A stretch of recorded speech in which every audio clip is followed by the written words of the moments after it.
Bienvenue sur cette nouvelle année, le 1er mars. Qu'est-ce qui se passe dans le 1er mars 2025 avec l'un des Camerounais qui annonce dans le coup d'État le 20 mai. Vous le savez donc, c'est donc une stratégie passée en Afrique. Bienvenue donc sur cette chaîne sociopolitique décryptage, analyse et questions. Bienvenue chers abonnés, nous sommes là pour l'agenda des infos. Bienvenue sur cette chaîne de l'un des créateurs de contenu d'Anémie. Chaque jour qu'on dort, qu'on se réveille, il y a donc des nouveaux dossiers. Nous sommes avec vous, madame et monsieur. Rebonsoir à tous et bienvenue pour cette émission. Madame et monsieur, nous commençons nous sommes donc déjà au studio avec l'un des Camerounais qui annonce donc le coup d'État dans le 20 mai.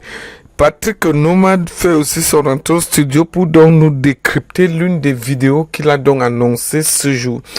Pendant que la base a donc chassé l'un des ministres de l'éducation donc civique de monsieur Biya, qui se rendait du côté donc de Genève. Vous le voyez donc les images qui sont tellement très tristes.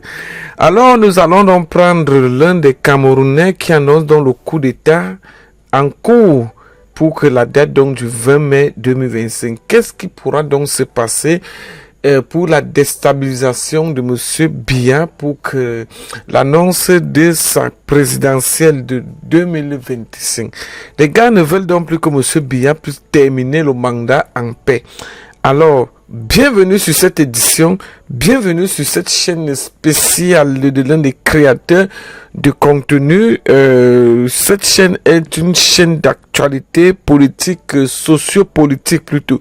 Écoutons ce qui va donc se passer avec ce Camerounais qui nous annonce donc, pour ceux qui ne croient donc pas, le coup d'État le 20 mai. Écoutons cette vidéo. Bonjour mes frères et sœurs camerounais, nous sommes le lundi 24 février 2025. Je m'appelle Molière Wandji Tanke, je suis né le 24 mars 1982 à Yaoundé au Cameroun. Je suis socialement bien entré au Cameroun, je suis marié, chef d'entreprise, marié, chef d'une très grande famille, chef d'entreprise, colleur de roue, laveur de voitures, restaurateur. Je suis bien entré au Cameroun, je sais de quoi je parle. Et mon entreprise est située à 2 pas de 2 commissariats. Donc c'est moi, c'est bien moi. Voilà mon passeport camerounais. Voilà mon passeport. Je ne sais pas si vous voyez bien. Voilà mon passeport. Voilà mon passeport camerounais. Je fais cette vidéo parce que je fais toutes ces précisions parce que ce que je vais dire est très grave. Mais il faut le dire. C'est ma mission, c'est mon devoir. Le 20 mai 2025 qui vient, dans moins de 3 mois, il y aura une tentative de coup d'État au Cameroun. Pendant que nos lions seront rassemblés au boulevard du 20 mai, certains de nos lions, pas tous les lions, parce qu'il y en a beaucoup, pendant que certains de nos dirigeants seront rassemblés au boulevard du 20 mai en attendant le chef de l'État, son cortège sera intercepté par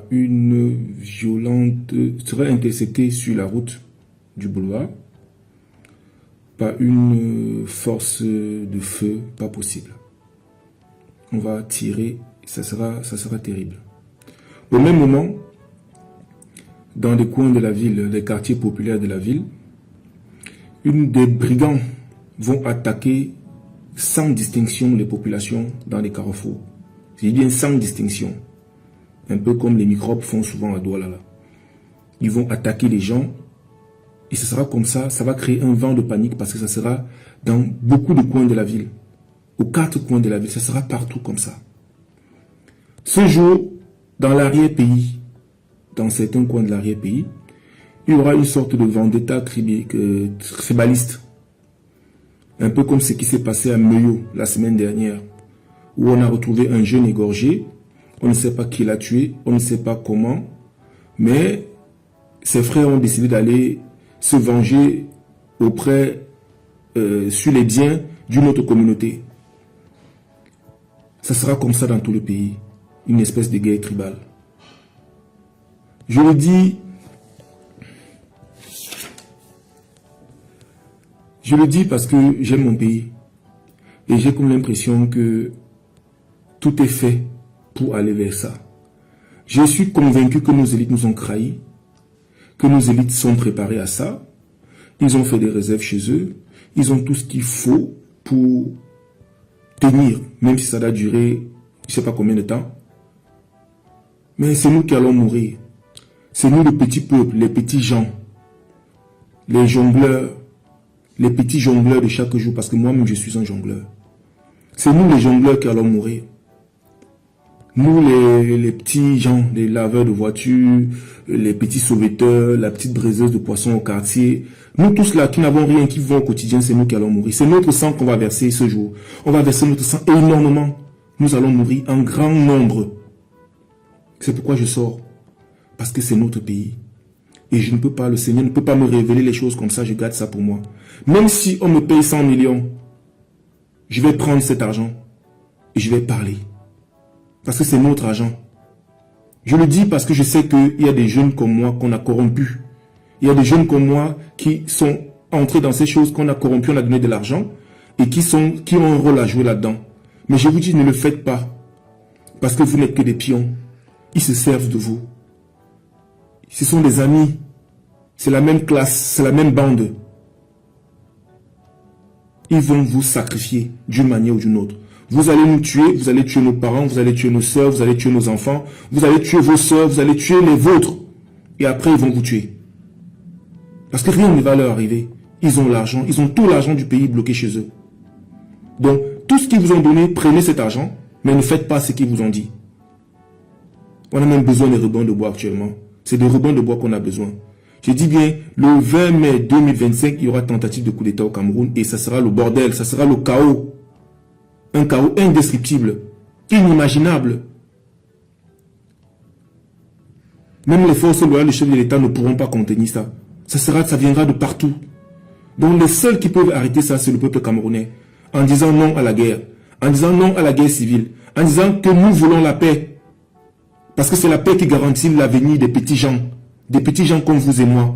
On a besoin de paix chaque jour pour pouvoir gagner de quoi nourrir nos familles. Maintenant que vous avez donc suivi le jeune homme donc qui parlait donc du coup d'État qui aura donc lieu le 20 mai, étant donné que le Cameroun est un pays béni par la nature et par Dieu plutôt, nous ne pourrons donc pas accepter ce citoyen-là faire le coup d'État à M.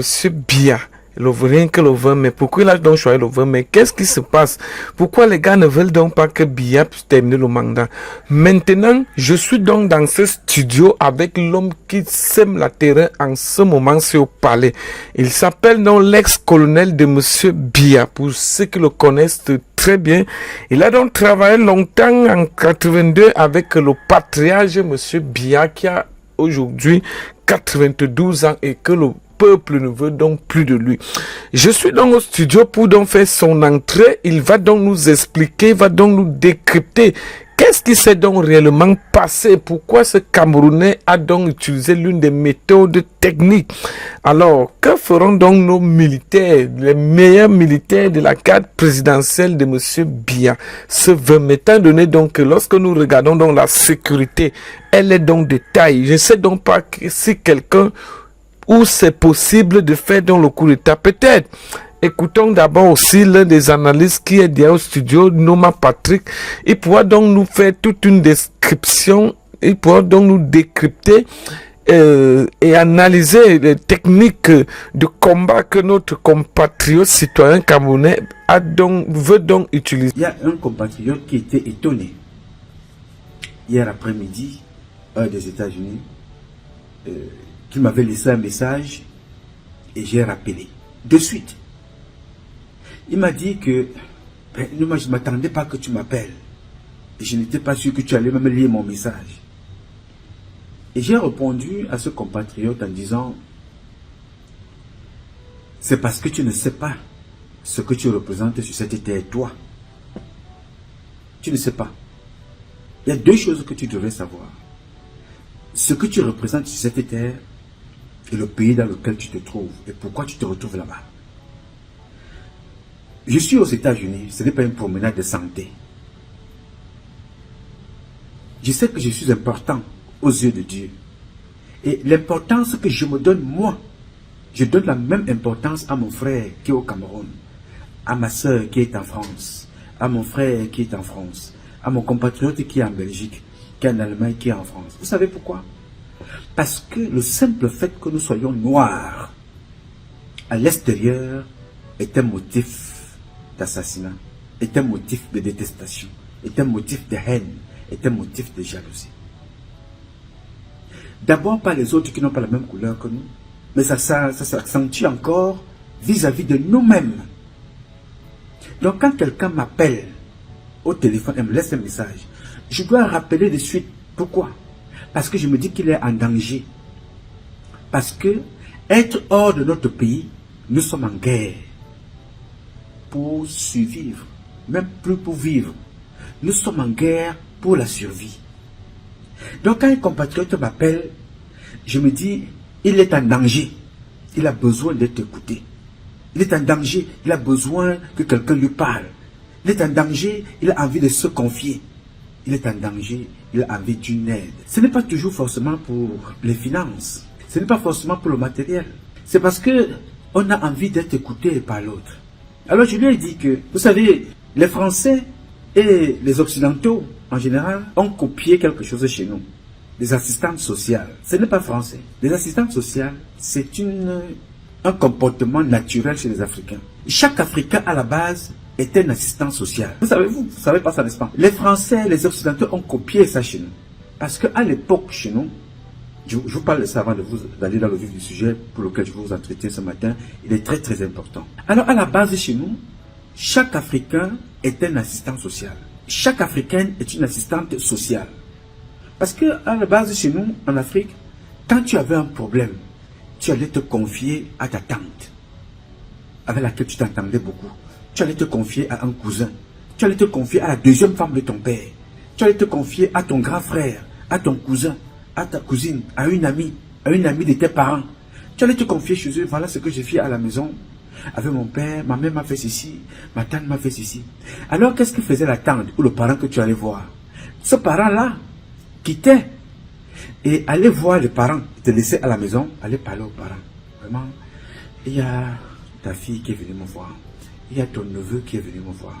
Vraiment, voici comment est-ce que vraiment je suis venu te parler. Vraiment, ce sont les enfants qui grandissent aussi.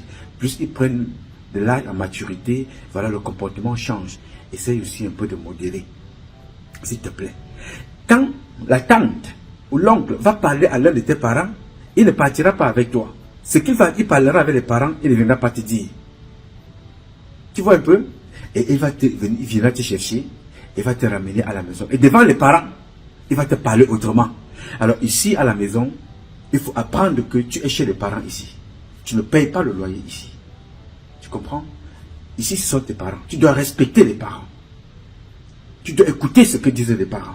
Tu dois rentrer à la maison à l'heure, tu dois laver les assiettes, tu dois faire ci, tu dois faire ci, tu dois faire ça. Tu vois? Ce que elle te dit là, elle te l'a dit de l'autre côté, mais sur un autre ton. Mais elle ne te dira pas ce qu'elle a dit aux parents, parce qu'elle a parlé aux parents d'apprendre à te respecter aussi, parce que tu prends de l'âge. Vous voyez un peu comment ça se passait avant? Tu as un problème avec ton mari. Tu quittes. Tu vas voir ses parents. Ou tu vas voir l'un de ses cousins. Ou son oncle. Ou sa mère. Sa maman va te laisser à la maison. Elle ira voir son fils. Écoute-moi. Cet enfant que tu vois là a aussi des parents. Il faut avoir un comportement. Ce n'est pas chaque jour, mon Dieu, tu tapes sur elle, mon Dieu, tu tapes sur elle. Si lui arrive quelque chose ici, tu feras comment? On ne tape pas sur la femme. Hein? Ça ne se passe pas comme ça. Tu fais très très attention. Quelle est cette façon-là de parler à une femme? Mon Dieu, tu tapes, mon Dieu, tu tapes. Et ça devant les enfants. Un parent normal, c'est comme ça qu'il va agir. Et maintenant, il va vous appeler tous les deux. Et il va vous parler. C'était ça, le rôle de nos parents. Aujourd'hui, pourquoi ça a diminué entre vous les Waya Waya de France, des États-Unis, vous les Waya Waya d'Europe? Les réseaux sociaux, dès que une personne t'appelle, oui, Mako, vraiment, je suis venu te voir, vraiment, je suis un peu short ce mois-ci. Est-ce que tu peux me trouver 50 dollars? Ouais. Mais ma chérie, vraiment, les 50 dollars que tu me... J'avais même 50 dollars. Si tu m'avais vu hier, je t'aurais donné 50 dollars. Mais je vais voir après, je vais te rappeler. Ok. Dès que tu sors de là, avant que tu n'arrives chez toi, elle aussi prend le téléphone. Hein? Hein, Bri? Oh, tu sais pas qui est venu me voir? Aïe, aïe, aïe, aïe, aïe. Vraiment, je ne croyais pas. Mais c'est Catherine qui est venue me voir. Elle est venue me demander 50 dollars. Je te jure, quand je la voyais, quand tu la vois bien habillée là, vraiment bien coiffée, elle monte et descend, elle est venue me demander 50 dollars. Tu peux croire ça? Même ce qu'elle ne t'a pas demandé, tu vas raconter. Oh, son mari ne lui donne pas l'argent, son mari dort dehors. Elle ne t'a pas dit tout ça, mais tu inventes tout, tu racontes. Elle est venue te demander une aide en tant qu'une copine qui peut demander une aide à sa copine, à sa soeur. Comme au pays, les parents partaient souvent demander le sel, l'oignon, un peu de riz pour compléter la sauce à la voisine, au quartier. Ça a toujours été comme ça. Et toi, tu prends, tu vas raconter. Même si elle est venue te raconter ce qui se passe avec son mari parce qu'elle veut un conseil de toi.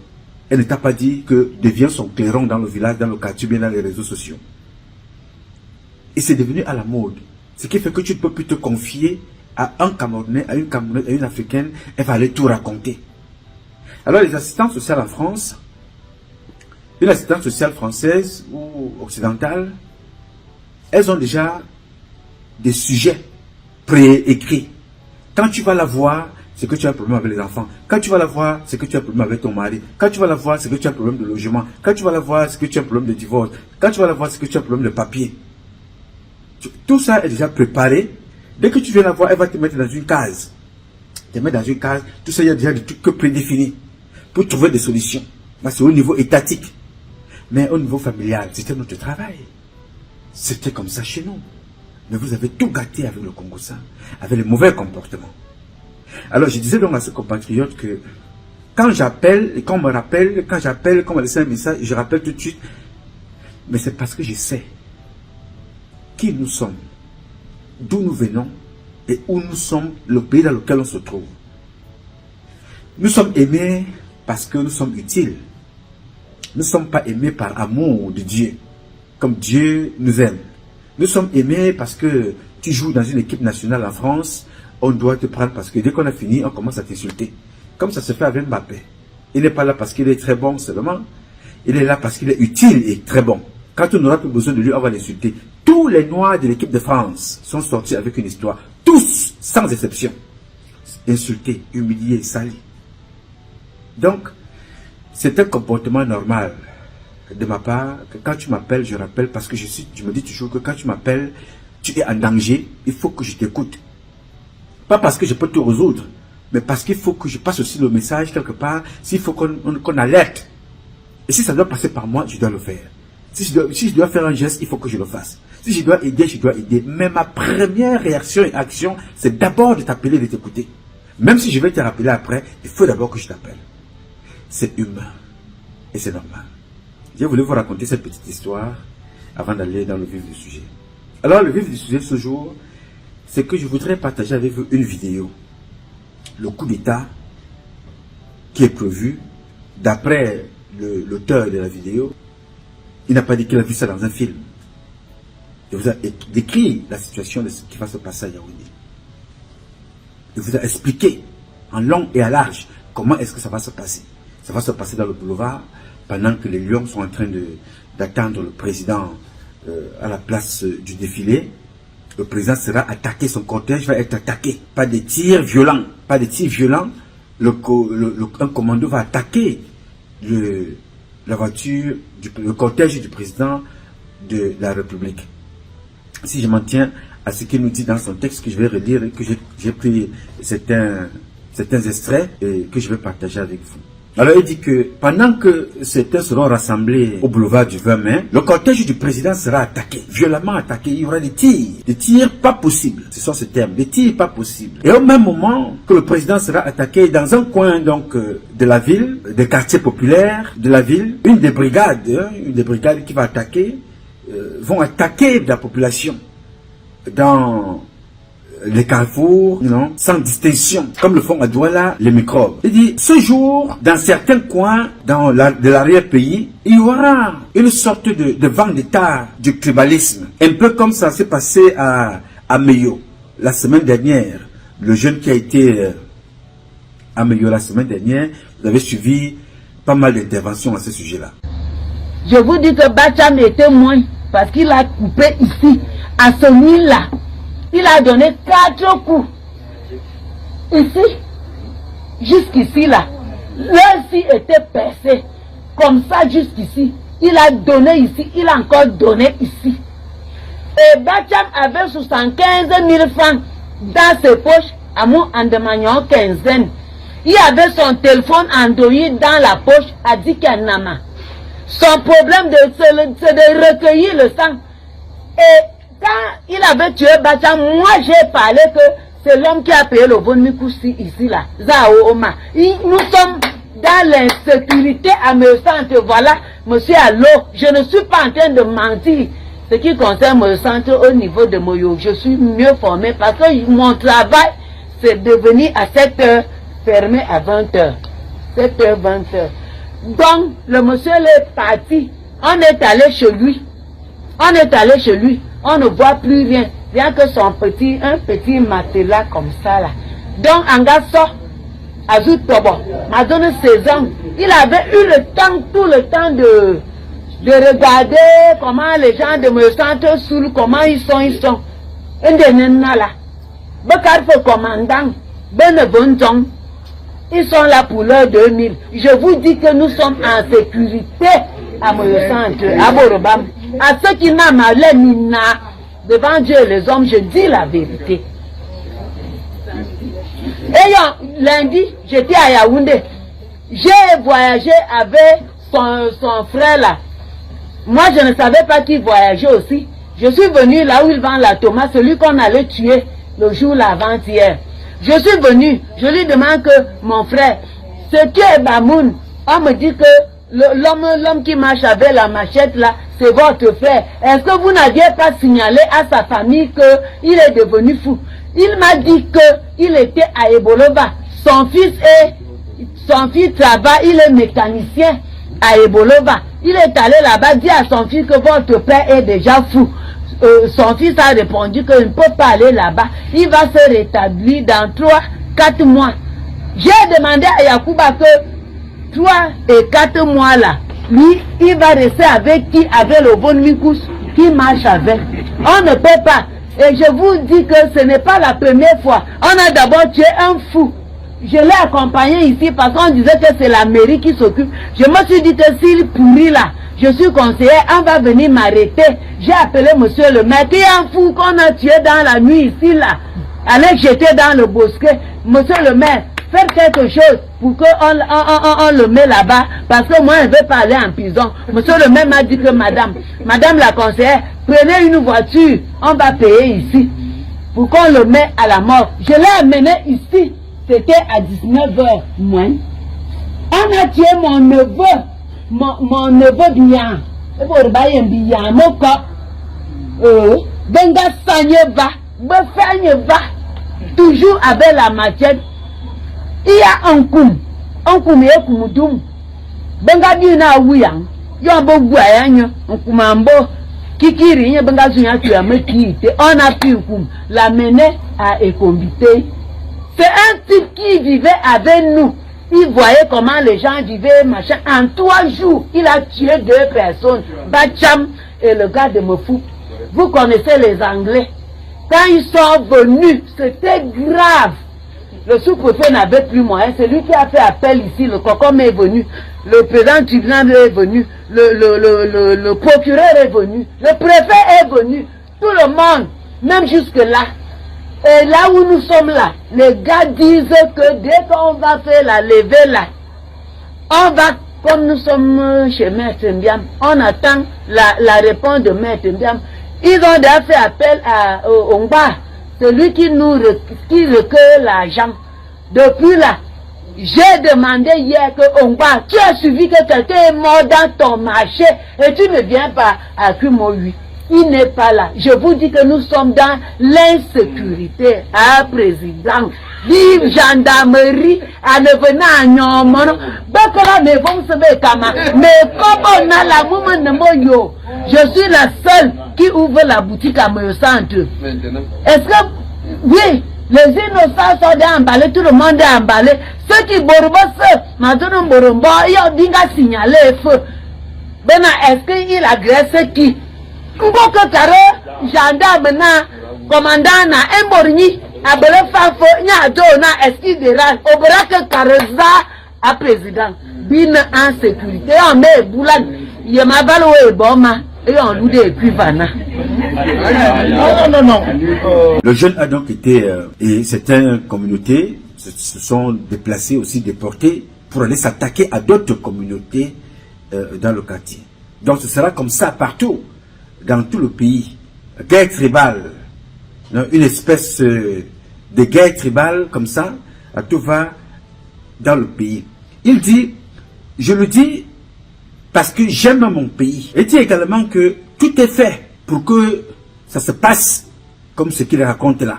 Tout est mis en œuvre pour que ça se passe comme il est en train de nous raconter. Il est également convaincu que nos élites nous ont trahis. Ils savent ce qui va se passer, ils savent ce qui se passe, et ils se sont préparés. Ils se sont préparés, ils ont fait des réserves chez eux. Tout le monde a pris le temps, nos élites, dit-il, nos élites se sont préparés, chacun a pris le temps de se ravitailler.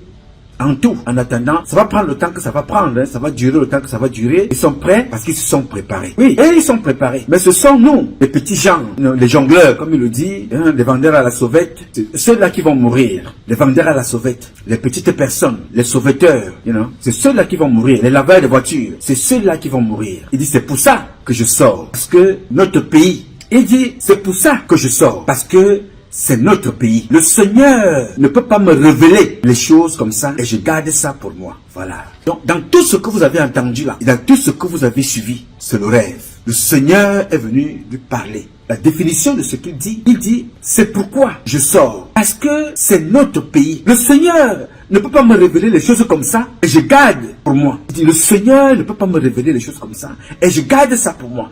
Donc ce monsieur nous parle là de son rêve. Le Seigneur ne peut pas me révéler des choses comme ça. Et je garde ça pour moi. Même si on me donne 100 millions, je dois parler. Je prends, mais je parle. Et il donne un conseil aux jeunes. Vous, les jeunes, je sais que c'est un jeune parmi vous. Vous avez été corrompus, vous avez été manipulés pour tuer vos compatriotes. Vous allez tuer nos soeurs, vous allez tuer nos enfants. Mais ces gens-là, à la fin, finiront par vous tuer. Ne faites pas ça. Ne le faites pas. C'est le conseil qu'il donne à ses frères. Ne faites pas ce que j'ai vu dans les rêves.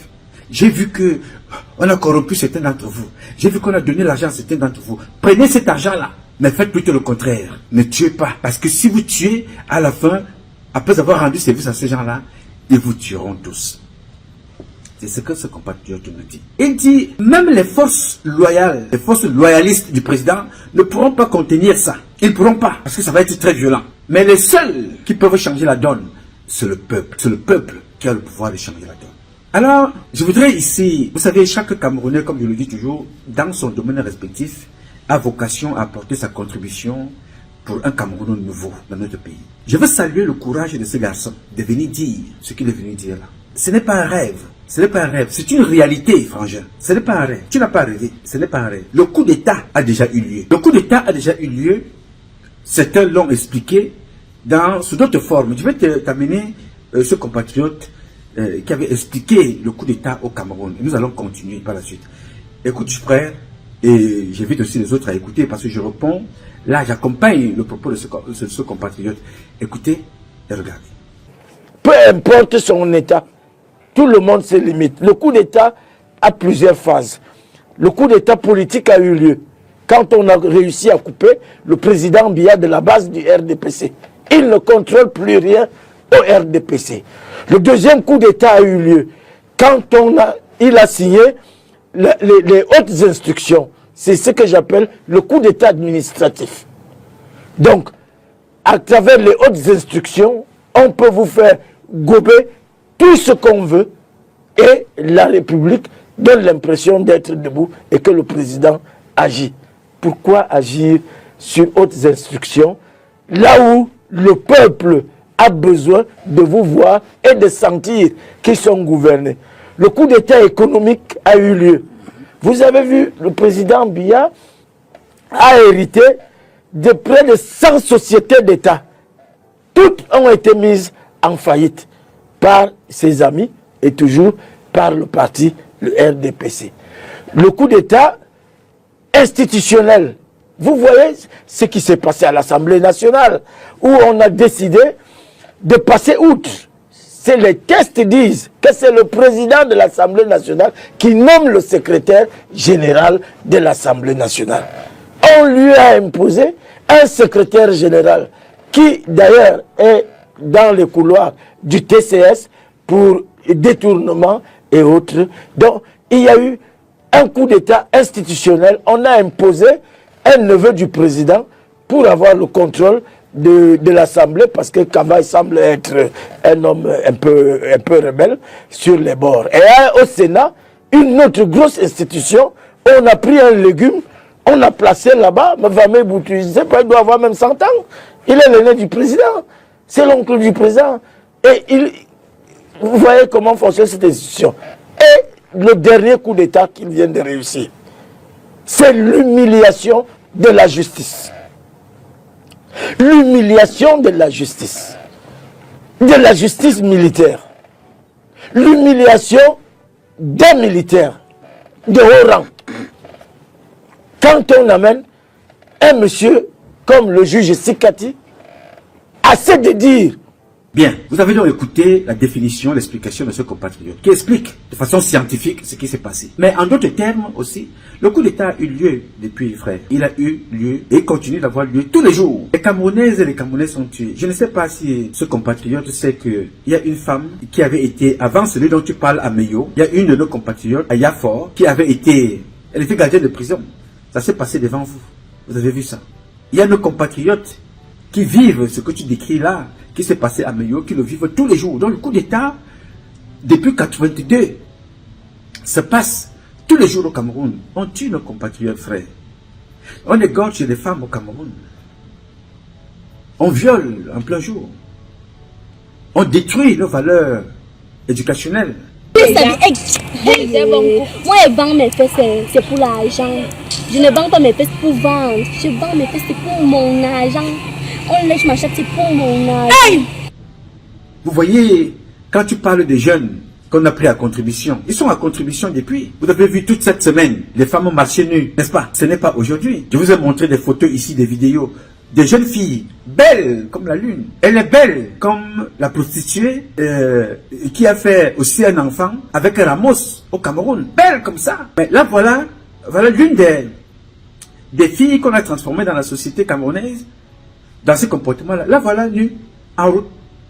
Elle marche, elle prend la moto, on la filme.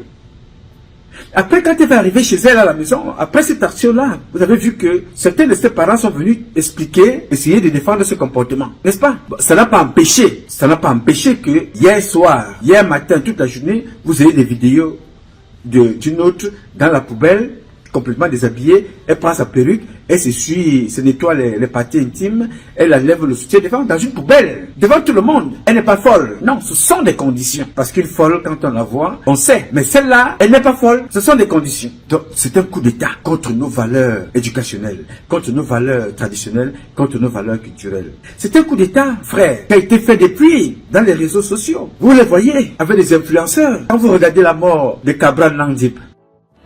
Ouais. Mieux vaut lâche vivant qu'un héros mort. Même que preuve même, vous ne pouvez pas mourir la mort d'une autre personne. Bita ne chap vous êtes pas envoyer les gens devant, vous êtes où?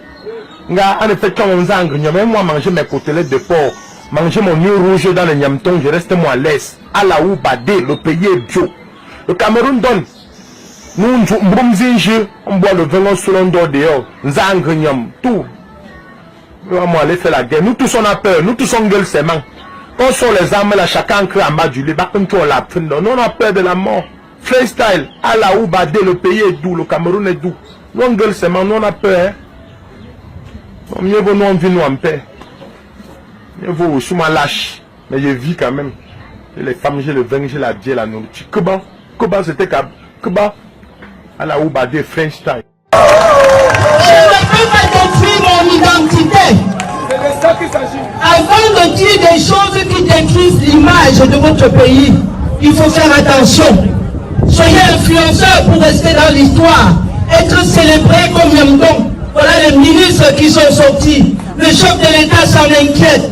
Le préfet n'a pas dormi depuis 2 jours parce que Yamdong était ambassadeur du vert rouge jaune. Soyez des ambassadeurs du vert rouge jaune. Mon jeune frère, tu as si bien parlé. Ces gens-là leur donnent de l'argent. Et après, ils tuent par la suite. Quand tu vois la mort de Cabral Nandjip, qu'est-ce qu'il vous avait dit lui-même? Je vais essayer de le reconvoquer pour que tu comprennes jusqu'où ils sont partis. Là, vous avez Cabral Nandjip. Il vous dit, lui, c'est l'argent, les femmes et l'alcool. Il boit son vin, il est tranquille et puis la vie continue. Régulièrement, il était avec qui?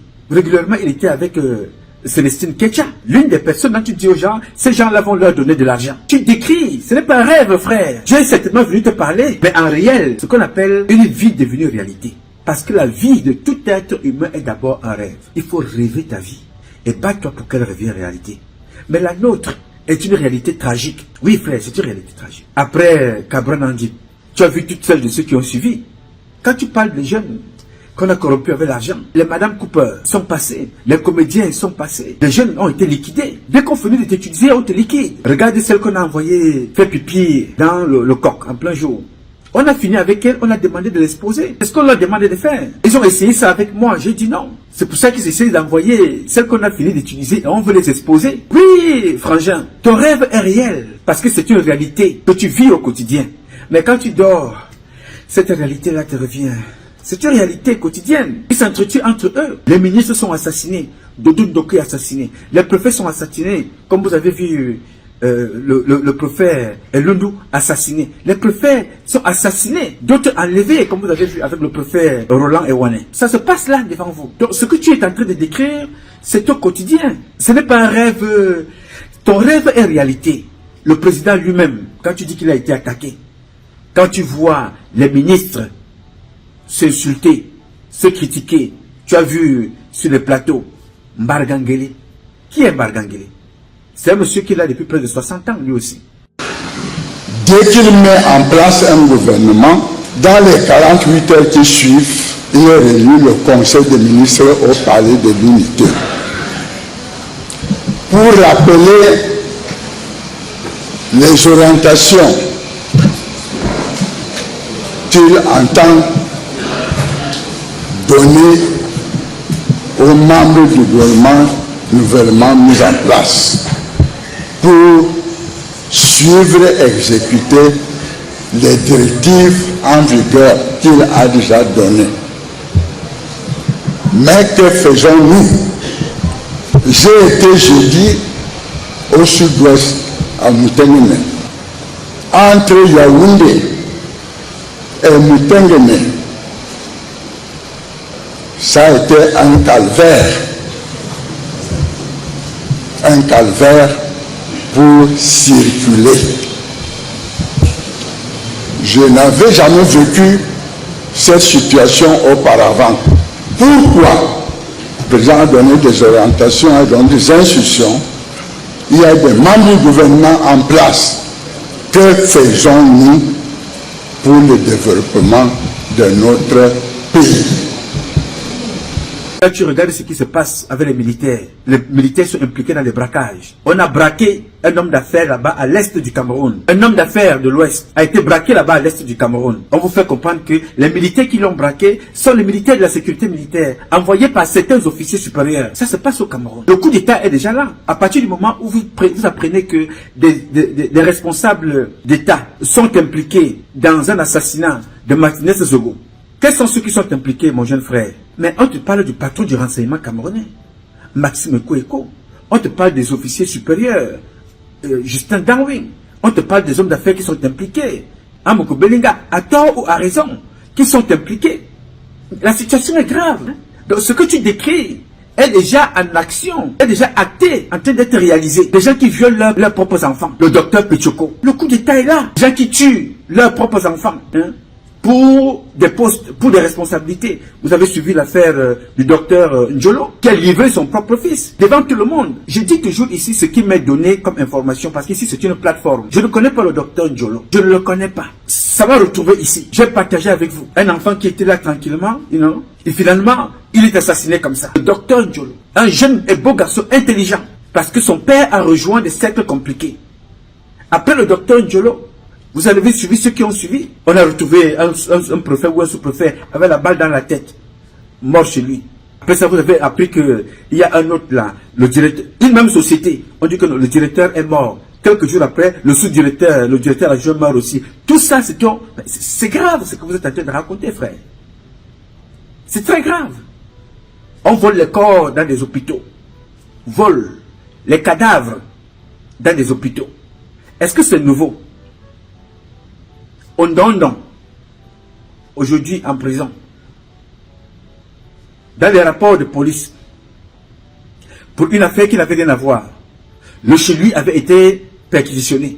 On a retrouvé le corps de quelqu'un dans son congélateur. Ce n'est pas moi. Je dis encore une chose, c'est que vous me donnez des choses ici, je lis.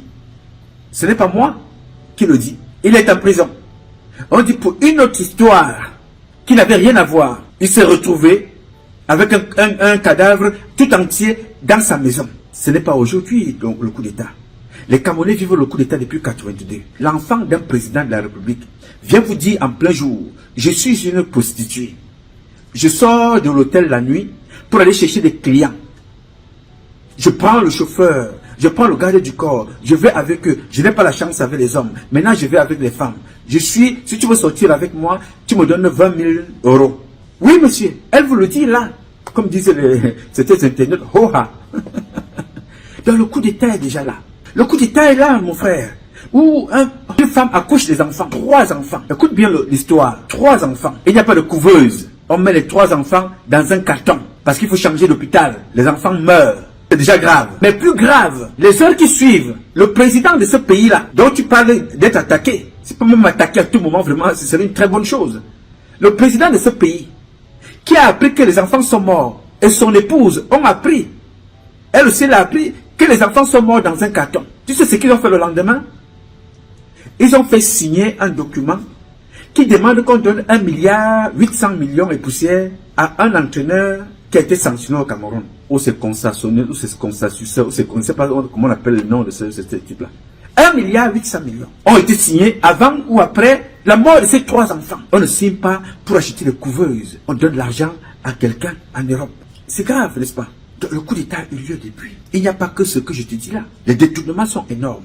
Les ministres dénoncent ça. Vous avez suivi le ministre de l'économie adjoint qui est allé au nord, dit que les gens ont détourné 2 milliards. Donc si tu ne prends que les 2 milliards du nord, détournés par les ministres Ngongo et autres, et tu prends les 1,8 milliard qu'on a donné à l'autre, ça équipe tous les hôpitaux camerounais. Tu ajoutes à ça les 100 millions que Paul Biya a donné à Obama, qui a une fausse structure dénoncée par un prophète, qui a écrit une lettre qu'il a envoyée au gouverneur pour que le gouverneur envoie au ministre et que le ministre envoie au président. Hiérarchiquement par là, 100 millions sont allés dans l'air. Alors quand tu parles de coup d'État, et quand les gens vont prendre des armes, commencer à tuer des gens partout, ça se passe en plein Yaoundé. Des gens sortent avec des armes, vont agresser des gens au quartier. En plein Yaoundé, ça se passe. Les gens vont braquer, les officiers supérieurs vont braquer des ministres dans leur maison. Moi, j'ai des comptes rendus. Et Yeba ici a été braqué dans son bureau, n'est-ce pas? À un officier supérieur camerounais, ils sont allés lui prendre de l'argent au bureau. Et avec cet officier supérieur-là, ils ont entretenu ils sont devenus des amis dans les actions de braquage des biens de l'État. Vous ne pouvez même pas imaginer à quel degré. Je vais revenir sur ce volet-là un peu plus tard avec des documents et des preuves à l'appui. Je te donne là un exemple pour que tu comprennes le degré de ce que tu racontes. Tu comprennes la gravité de ce que tu racontes. Les officiers qui sont dans des braquages. Je t'ai parlé de l'Est. Je t'ai dit que le coup d'État que tu dis est dans tous les niveaux. Dans les bureaux, des officiers camerounais sont rentrés dans le... Quand tu parlais d'immigration, on parle d'immigration ici. Elle est instrumentalisée et organisée, immigration clandestine, par des officiers supérieurs qui, dans leur propre bureau, on organise les faux documents avec la signature du ministre. On prend un document vrai, on fait 150 visas avec faux visas. Parce que le ministre lui signe un document vrai pour quelqu'un qui part en mission. Et après ce document-là, on fait avec ce document-là 150 autres visas. Par mois, on peut en faire comme ça 300. On peut en faire 100. On peut en faire 50. On peut en faire 20. Et ça a duré des années et des années. 5 millions de francs CFA par visa. Est-ce que ça c'est encore une structure, un État géré? Quand ce sont des autorités qui sont impliquées. Je vais vous dire, cette histoire-là est une histoire réelle. L'agression, le braquage à l'Est, c'est une histoire réelle, avec preuve à l'appui. Dans la résidence, dans le bureau de Yebaïsi, il a sorti lui-même de l'argent pour une histoire qui lui a été racontée par un officier supérieur. Il a pris, il a donné. Avec cet officier-là, ils ont créé une organisation de braqueurs. Lui-même, hein, après avoir été frappé par l'officier en question, lui-même aussi, il a rejoint le gang de cet officier-là. Ils sont devenus les plus grands braqueurs au Cameroun. Et Yebaïsi et cet officier et d'autres qui constituent sa bande. Ça se passe au Cameroun. Tu apprends qu'il y a une association des voleurs de terre, de terrain, de maisons.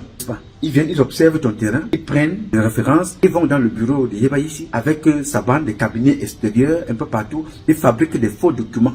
Un faux titre foncier sort. Tu comprends qu'ils sont en train de construire sur ton terrain des immeubles.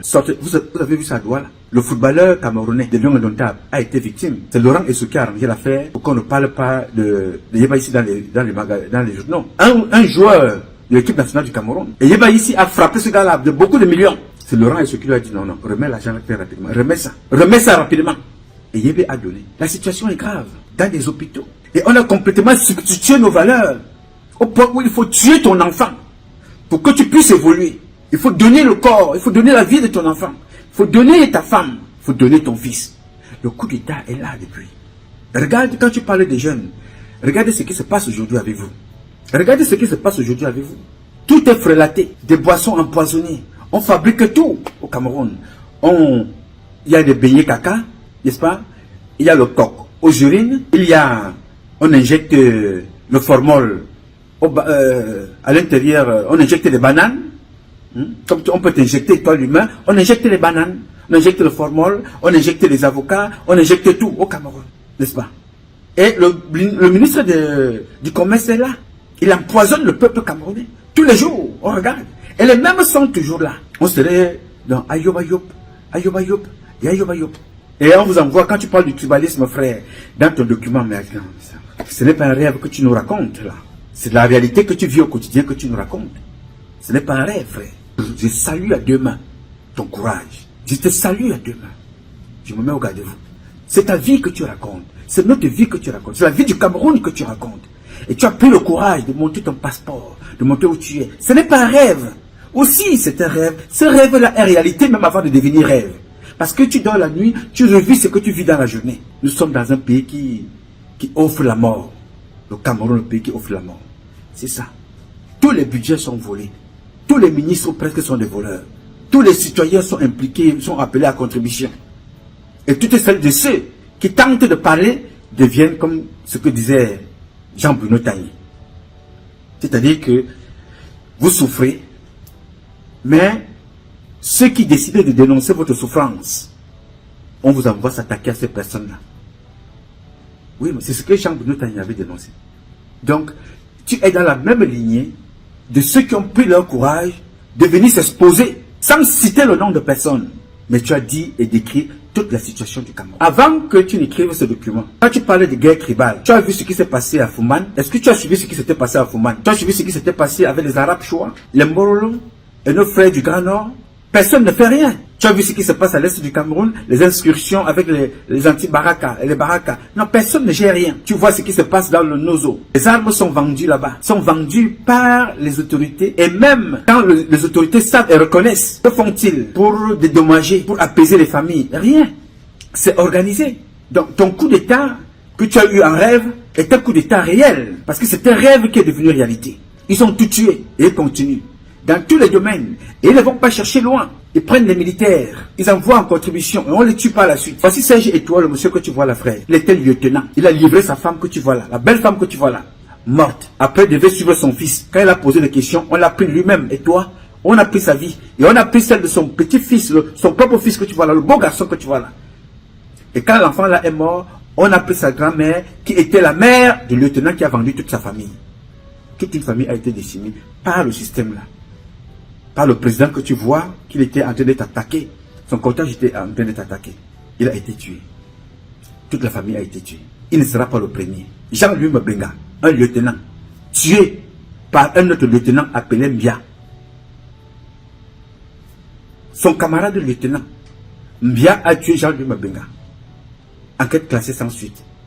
Après ça, le frère de Jean-Louis Mabenga a été aussi lui-même retrouvé mort devant la porte de sa chambre.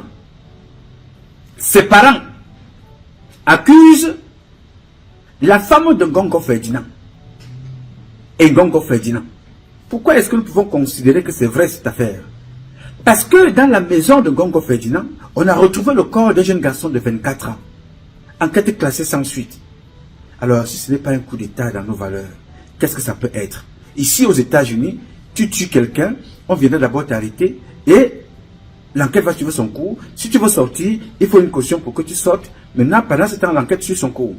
Au Cameroun, si tu parles comme je parle là, tout de suite, tu es toi-même assassiné. Donc, ce que tu viens raconter là, ça se vit depuis.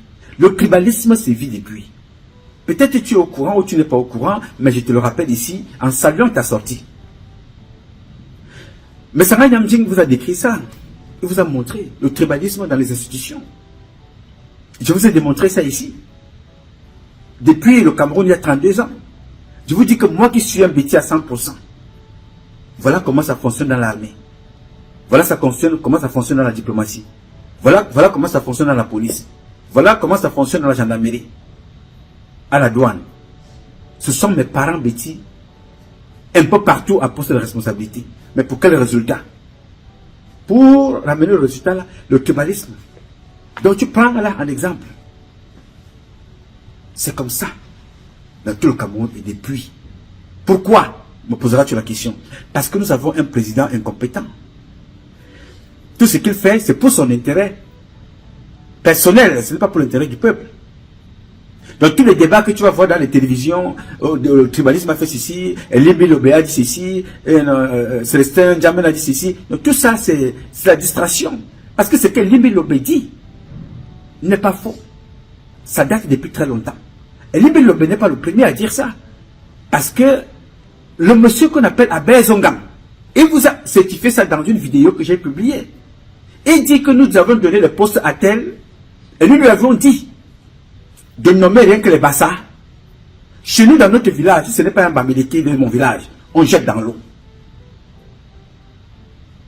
Donc, quand tu dis ça, c'est entretenu. Alors tu me poseras la question, alors comment faire pour arrêter tout ça?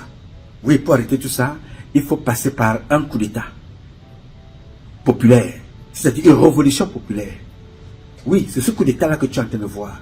Et c'est ce peuple qui est en train de se lever, que tu es en train de décrire. Pour que ce peuple-là reprenne en main son destin. Parce que après Dieu, le peuple, le souverain premier, le peuple est le souverain second. C'est ce peuple-là qui doit reprendre son destin. Parce que le peuple est en train de vivre le coup d'État de ses valeurs tous les jours. Si vous regardez les réseaux sociaux, vous voyez le comportement de certaines filles qui viennent vous parler de l'intimité, des parties intimes. C'est devenu normal. La plupart de ces influenceuses-là, il faut venir te parler pour que tu puisses durer au lit. Ben, voilà ce qu'il te faut. La République regarde. Les femmes du gouvernement regardent. Le ministre des Affaires sociales regarde. Tous ces ministres la suivent. L'éducation, ils suivent ça. Pourquoi laisse-t-il faire? Parce que ça rentre dans le cadre, ça fait partie des éléments qui sont là pour détourner l'attention du peuple, pour déstabiliser le peuple, pour détourner nos valeurs, pour les travestir. Travestir nos valeurs, c'est leur mission. C'est pour ça que tu ne verras pas les ministres parler, puisque ces ministres-là ne servent pas la République. Ils servent leur hégémon central. Ils servent leur démon. Ils ne servent pas Dieu. Donc j'ai voulu échanger avec toi pour te faire comprendre que ce que tu dis est réel. Ton coup d'État est réel. La région la plus pauvre du Cameroun, c'est la région du président de la République, où les gens pleurent. Et ils ont tous les ministres, hein. Ils ont reçu tous les ministres. Mais il manque l'eau potable. Il manque les routes. Ils pleurent en longueur de journée. La région qui vote plus pour le président de la République, c'est le Grand Nord. Là-bas, les enfants cherchent l'eau, boivent tout et n'importe quoi. D'autres meurent en allant chercher de l'eau. Dans le Grand Nord. Le coup d'État est acté depuis, frère. Donc quand tu parles de tribalisme, je ne veux pas rentrer dans ça parce que nous avons parlé de ça depuis. Et ça revient tout le temps et les mêmes acteurs reviennent. Parce que il y a des poissons qui vivent dans l'eau sale. Tu ne peux pas les sortir de l'eau sale. Si tu les sors de l'eau sale, ils vont mourir. Donc tous ces gens qui sont sur le plateau télévisé raconter leur vie, C'est leur fonds de commerce. Ils veulent détourner l'attention. Mais ce que je peux te dire ici, en conclusion, le changement se fera de gré ou de force. Paul Biya, c'est terminé. Oui, ils peuvent faire tout ce qu'ils veulent. Paul Biya, c'est fini. Le changement va se faire. Donc, ce coup d'État-là aura lieu et les Camerounais retrouveront la volonté, le plaisir, l'amour de vivre dans leur pays. Parce qu'on leur a arraché tout ce qui pouvait les faire vivre, tout ce qui pouvait rendre les Camerounais heureux. On leur a tout pris. On va prendre les mêmes, les enfants de leur âge, pour venir les narguer. Regardez le football. Regardez ce qu'on allait prendre dans le football, ce que ça donne. Maintenant, ce n'est plus le football, c'est visiter les casernes militaires. Après les casernes militaires, c'est les chefferies. Après les chefferies, on fait un petit tour à l'étranger. Et quand on est revenu, on recommence encore. Et c'est la même chose. Vous demandez à ceux-là que vous avez été footballeur. Grand footballeur, ma soeur, tu as été. Grand footballeur, mon frère, tu as été. Où est ton complexe sportif chez toi, portant ton nom? Je suis grand footballeur Jean-Philippe Odurusu. Voici un complexe que j'ai offert aux enfants de mon village. C'est où? Tu ne verras pas. Ils sont exactement dans la même direction que M. Biya. Dans le village de Biya, il n'y a rien. Il n'y a rien dans le village de Biya. Regarde à l'ouest, il y a quoi à l'ouest? Regarde au nord, ouest, sud, il y a quoi là-bas? Regarde au grand nord, il y a quoi? Il n'y a rien. Mais ils veulent les postes toujours. Il faut tuer leurs bébés.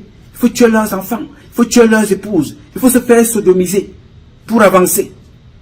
Tout ça pour mourir demain. Même pas de mort naturelle. Ils vont t'anticiper, ils vont te tuer. Alors de quoi parles-tu, frère? Tu défonces une porte ouverte? Tu défonces une porte ouverte, frère. Tout ce que tu as dit est réel. Il va donc falloir que les dignes fils et filles de la République qui se reconnaissent vont prendre le contrôle de ce pays. Et c'est pour bientôt. Non, je voulais te dire ça. Je voulais te dire que c'est pour bientôt. J'ai voulu échanger, partager ça avec vous, vous dire que je suis très fier que les Camerounais comme ça sortent aujourd'hui. Ils sortent. Et je suis content de moi. Je suis fier de mon frère à Paris. Parce que je suis fier de toutes celles de ceux qui ont pris leur courage de déblayer la route. Que certains viennent aujourd'hui sous couvert d'un rêve pour venir parler de ce qui va se passer ou de ce qui se passe. Que certains viennent sous couvert d'une communication, venir dénoncer. Que certains viennent sous couvert de plaintes, venir nous permettre d'aller un peu plus loin, utiliser des plateformes internationales pour exprimer ce qui se passe au Cameroun. Je suis content de vous et de votre courage. Il y a 32 ans, j'étais seul ou presque. On me prenait pour un fou qui racontait tout et n'importe quoi. Aujourd'hui, vous êtes nombreux. À plus de 50 ans, j'ai fait beaucoup d'enfants parmi vous. Alors quand je me lève le matin, je suis heureux de voir des enfants comme ça se lever et parler. Et décrire ce qui était considéré hier comme la jalousie. Dénoncer qu'on n'a pas l'eau, on était jaloux. Dénoncer qu'on a l'insécurité, on était jaloux. Dire qu'il y a le tribalisme, il y a les imposteurs en fonction, on était taxé de jaloux. J'étais taxé de tous les noms d'oiseaux. Mais aujourd'hui, je suis fier que certains parmi vous se lèvent, prennent leur courage à deux mains, sous couvert des rêves, devenus réalité. Sous couvert de la réalité, devenu un rêve. Parce que quand ce garçon... C'est tout pour cette édition spéciale depuis ce salon de production au Burkina Faso. Il s'agissait donc les premières images de ce 1er mars. Félicitations à Patrick Noumakédon, l'ex-colonel de Monsieur Biya, qui nous a donc expliqué et réexpliqué ce très bel contenu de l'un des citoyens camerounais de Monsieur Biya, qui annonce donc tout un coup d'État avec toute sa bande de sécessionnistes. Il faudrait donc retenir que ce coup d'État est donc en cours pour la date du 20 mai 2025. Et c'est parce que c'est ici que nous allons donc mettre fin à cette édition spéciale depuis ce centre de production au Burkina Faso. C'est de là-bas donc que nous traitons donc des sujets très lourds de la politique. Alors, vous savez donc que le mandat que M. Biya incarne est de 7 ans et renouvelable X.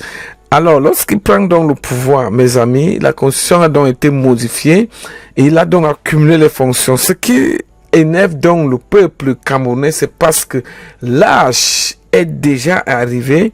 Les Camerounais donc voient de l'âge, ils savent donc qu'à plus de 92 ans, on ne peut donc plus diriger. C'est ce qui crée donc une panique si jamais M. Biya prend encore notre mandat.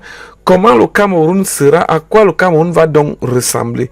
Madame et monsieur, rebonsoir à tous et bienvenue pour cette prochaine édition si vous le voulez donc très bien. Bao.